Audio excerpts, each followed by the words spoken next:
going on, Jerome's? Much to the chagrin to all the haters and the losers, the Wolves are indeed back. Happy Sunday. Beautiful day. Birds are chirping and stuff. And it's time for another Vikings and Wolves adjacent news dump. So Wolves came back, Target Center, after going down 0-2 to the OKC Thunder. Series doesn't start till a home game loses a game. And Wolves definitely did not lose. Just absolute woodshed ass whooping. And the defense was there. And it's kind of amazing when it's a neutral whistle how different OKC is, both defensively as well as SGA. But Edwards stepped up. Naz Reid stepped up. Like, the entire bench, like Naz, Dante DiVincenzo, everyone stepped up, especially Terrence Shannon Jr. Come on, man. So I like that Terrence Shannon Jr. has basically become like the mascot of the team. Like, play him more. I know Finch says that he's going to get some more playing time, rightfully so. Right, just a ball of energy, attacks the rim, 15 points. SGA had 14, by the way. No big deal. And was just really getting after things. Upside down jersey, you love to see it, right? So this is impressive because the Vikings can learn a couple of things here, because everyone and their mom had the Wolves written off after 2 blowout losses to OKC, probably the best team in the league right now, and the Wolves certainly just could have rolled over and died, but they didn't. All right, so Ant got mad. 1 game delay. All right, but now 8 straight wins, 7 more. Can we do that up one time? Will be good to see. Also, Josh Patelis was courtside, so they handed out these warning cards that said, "You shall not say anything that is disparaging to the players." Now, to a degree, yes, but to another degree, no. Right? Little bit of talking junk, it's perfectly fine. As long as it doesn't get like weird or personal, I mean, it's perfectly fine. Right? But hopefully Josh Patelis didn't get kicked out. Also not getting kicked out is Pro Line mock-ups of the jerseys, customized. They are fantastic. So every time the Wolves knock someone out, they basically just absorb the jersey. So this is from the Nuggets last year. Ant-Man, that's right, man. And they're sewed. They're beautiful. They're gorgeous. The material is fantastic. You should order a size up than you usually would for a jersey. They run a little bit small, but link is in the description. 10% off if you use promo code PURPLEFTW. Go hit that up, because an OKC one is going to be awesome. And then Pacers, Indiana one is going to be fantastic as well. Also, big time shout out. So we were out and about watching the game, and ran into a couple Jeromes throughout our travels. So big shout outs there. Also took the kids out for ice cream, and the crew at the Culvers that we went to, big time fans. So shout out you guys. Like, there's only a few things that Wisconsin gets correct. Culvers is one of them. It's really fantastic. Those concrete mixers with like the custard. Come on, son. Come on. Also, happy birthday. It is your birthday. Kevin O'Connell, Vikings. Hope you enjoy your last night in your 30s. Coach, we're celebrating while you're still young. So it's his birthday today, 40 years young. So Kevin O'Connell and I, in nearly combined 80 years of life, still have 0 playoff wins. It's coming. Don't worry, it's coming. Like, I'm very happy that he's the head coach of my favorite football team. I think that he's a true leader of men. I think that he's a visionary in terms of the balance of how you treat players, how you treat your staff, as well as having high expectations. Right? And now, like, I understand. You can nitpick things. Oh, what about third down and red zone play calling? What about running the ball? All this and that. Understand. But here's what's great. So Kevin O'Connell, hired in 2022, wins 13 games, right? Loses mainly because the defense coordinator was Garbaggio. The defense coordinator he picked, by the way, Ed Donishell. Now, a lot of coaches with the ego would have been like, I just won 13 games in the division. You can't tell me nothing, right? But also, it takes humility as well as awareness and huevos to just fire your DC after 1 year. Just fire his guy. And also, the lack of ego to hire a guy like Brian Flores. And not because of like all the lawsuit stuff, but because Flores is a threat to a lot of coaches. Think about it, because Brian Flores has head coaching experience. Brian Flores has been successful, very successful defensive mind for the last couple of years. And it's a spot where offense and defense are naturally separated. It could be a spot where there could be a locker room schism if the situation went south, where some players are with Kevin O'Connell, the defensive players are with Flores, and also you have a built-in interim head coach on staff if the Vikings ever wanted to fire you. But he still did that. He still hired Flores, and it's worked out. And O'Connell obviously got extended. He and Flores have a great working relationship, and it's beautiful. And a lot of coaches, the ones that we're thinking about, would be too thin-skinned and too just unsure of themselves to make a hire like that, as well as fire their handpicked DC after 1 year. So, props to Kevin O'Connell. I'm glad that he's a head coach.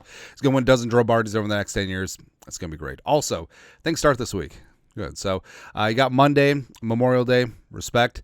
Then OTAs. First OTAs start May 27th, 28th, and 30th. So Tuesday, Wednesday, off on Thursday, and then back at it on Friday. Week 2 is going to be next week. Yeah, June 2nd through 5th. 2nd, 3rd, 5th, whatever. They always skip a day, which I kind of like. A mandatory mini camp will be coming up June 12th, the 10th through the 12th. And, of course, mandatory is mandatory. So Jefferson will be here. Yeah. And then OTA 3. So I'm guessing what Kevin O'Connell is going to do. And it's interesting because usually teams will do like the 3 OTAs and the mandatory minicamp be at the end.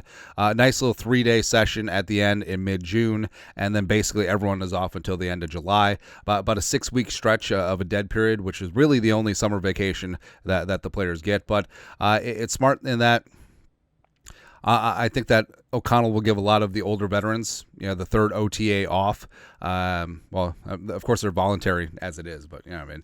And it will give chance for the young players to get a lot more reps in these last 3 days. So I think that's really smart. And OTAs, obviously, we're looking forward to see what this offensive line is going to look like.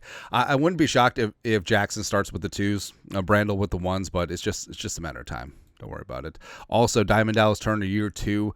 His comfort with the scheme, if he's at its size, set the edge, all that stuff. Byron Murphy II earned that massive contract, and let's see him pan out. I know that he will. Also, Jefferson, that mandatory minicamp. Kevin O'Connell out there still working his magic. Blake Cashman outside. How about that? The most underrated player on the Vikings defense. Of course, JJ McCarthy. Just looking good. Yeah, I like Nudie in the background, 47 before he changed his number. 47 is a strong number, man. Like I know they changed to 29, so Xavier Rhodes, but 47, Mel Blount. Let's go, man. But of course, Kevin O'Connell, that's not a blocking tool. Just all that stuff. Yeah.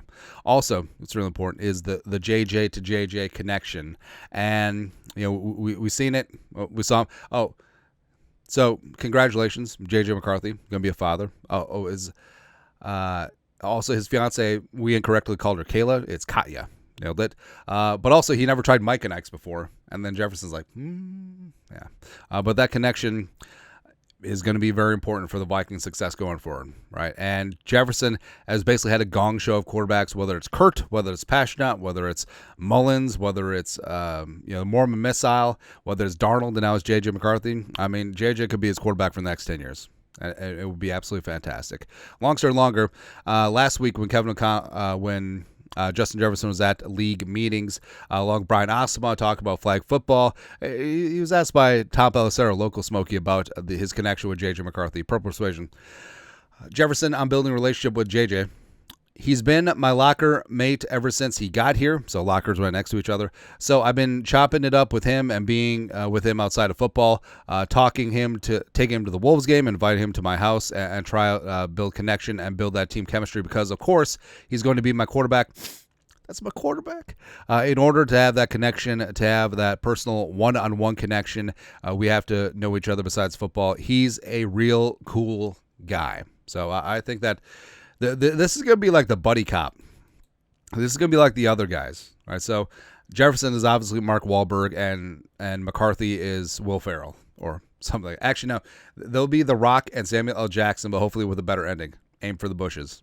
But I think that this bromance is just going to be fantastic and really good for the Vikings. Lastly, so this is from Sunday Night Football. Best NFL rivalry. So the Vikings obviously aren't listed. But, well, that's because the Vikings' greatest rival is themselves. But of the other ones, Bears Packers, I think that's more just historical, because the Bears Packers haven't been good simultaneously since what, Jay Cutler? Yeah. Or the Lovie Smith year, which, by the way, why'd the Bears ever fire Lovie? I understand you're like, don't let good be the enemy of great, but you've been bad since. Yeah. Eagles, Cowboys, I think that one's overrated. Yeah. Seahawks, 49ers, I think is underrated, actually, because, those fan bases, they get worked up, man. And also, hey, let's be honest here, besides Raiders fans, it seems like every other video of a fight you see at an NFL game, it's a San Francisco 49ers fan. Come on, man. Maybe it's about the Bay Area, since there's still tons of Raiders fans in Oakland. Bengals, Browns. That's again, more historical because, Paul Brown going from the Browns to the Bengals and blah, blah, blah, blah, blah. Yeah. Ravens, Steelers is legit. Ravens, Steelers, it's tough-ass football. They're always pretty damn good. I know the Steelers are in a lull right now, but that's a damn good rivalry. That's a good one. Chiefs, Bills, whatever. It's not really a rivalry if it's all one-sided. Yeah. Then you got Falcons, Saints. I would actually say Falcons, Saints might be the best rivalry in the National Football League. I know it's controversial. I know it doesn't get a lot of publicity. I know that the Falcons and the Saints have been good and or bad at various times, and probably both kind of bad right now. But the fans get after it. Like, there's fire, brimstone, hatred, and vitriol in that rivalry. And I don't get, like, Atlanta, New Orleans, like, what beef do they have? Like, Georgia, LSU? It's not even that. Like legitimate beef. It's good, man. But yes, the number one rival is the Vikings versus themselves. Like, Vikings Packers is a lot of fun, but Packers will always say that their number one rival is the Bears, but it sort of is what it is. Maybe Vikings Lions can develop into something. Screw y'all. That's all. Yeah.